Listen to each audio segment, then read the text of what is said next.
بسم اللہ الرحمن الرحیم۔ ناظرین کرام السلام علیکم ورحمۃ اللہ وبرکاتہ۔ کل سے پاکستان میں ایک ہی موضوع زیر بحث ہے کہ جناب ایاز صادق صاحب نے قومی اسمبلی میں جو بیان دیا، آرمی چیف کے اوپر جو براہ راست حملہ کیا گیا بزدلی کا اور ہندوستان کے مقابلے سے ڈر جانے کا، اور یہ کہنا کہ ان کی پیشانی کے اوپر پسینہ آیا ہوا تھا، ٹانگیں کانپ رہی تھیں،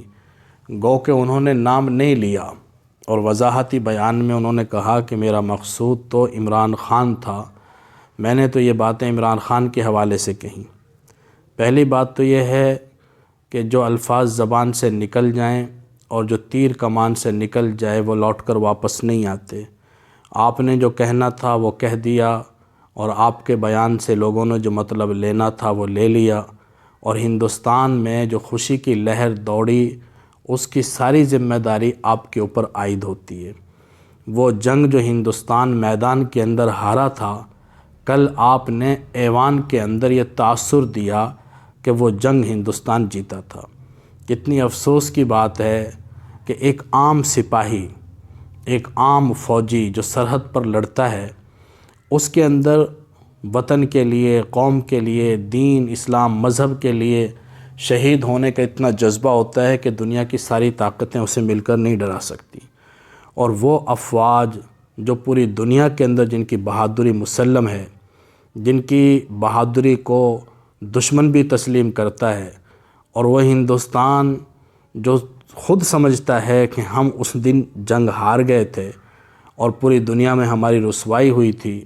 اور ابھینندن کو واپس کرنا پاکستان کی ایک دوہری فتح تھی۔ ایک تو میدان جنگ انہوں نے مارا، میدان جنگ کے اندر انہوں نے ہمیں چت کیا، اور دوسرا جو انہوں نے ابھینندن کو رہا کر کے عالمی سطح کے اوپر اپنا امیج بہتر کیا، وہ پاکستان کی دوہری فتح تھی۔ لیکن ایک ایسے واقعے کو، ایک مسلم چیز کو اور مسلم فتح کو ایک شکست بنا کر پیش کرنا، اور پھر براہ راست آرمی چیف کے اوپر الزام لگا دینا۔ اب جتنی مرضی وضاحتیں آپ کرتے رہیں، جتنے مرضی وضاحتی بیان آپ دیتے رہیں، ہندوستان میں جو خوشی کی لہر دوڑی ہے اب اس کا ازالہ نہیں ہو سکتا۔ وہ آپ کے وضاحتی بیان کو نہیں چلائیں گے، اور وہ آپ کے وضاحتی بیان کو لوگوں کے سامنے پیش نہیں کریں گے۔ کتنا بڑا ظلم ہے، کتنی بڑی زیادتی ہے کہ ایک انسان، اتنا ذمہ دار انسان، اس سے بڑا کیا عہدہ ہو سکتا ہے، اور اس سے بڑی کیا ذمہ داری ہو سکتی ہے کہ کسی انسان کو قوم کی ترجمانی کے لیے قومی اسمبلی کا رکن بنا کر بھیجا جائے، وہ پوری قوم کی وہاں ترجمانی کرتا ہو، اور وہ وہاں جا کے ایسی جاہلانہ بات کرے جس سے افواج کے ترجمان کو میدان میں آ کر وضاحت دینی پڑے۔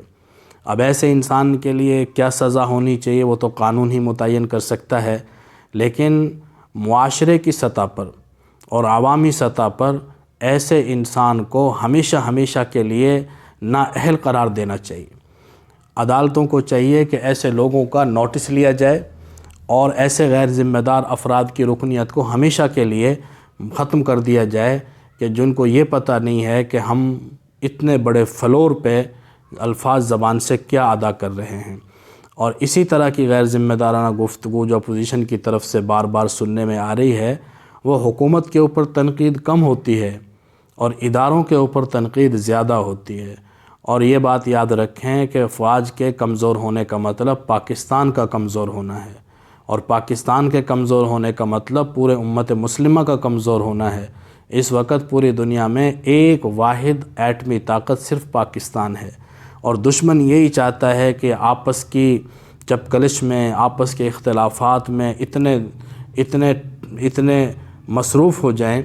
اور یہ ایک دوسرے کی دشمنی میں اتنے دور نکل جائیں کہ ان کا ملک داؤ پر لگ جائے، ملک کی سلامتی داؤ پر لگ جائے۔ تو ہمارا یہ موضوع نہیں ہے، لیکن انتہائی افسوس ہوا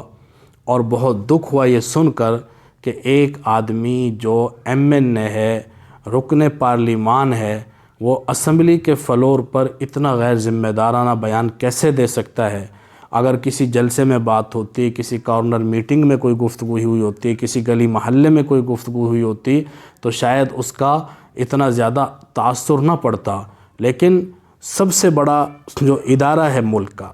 جو سب سے بڑا ایک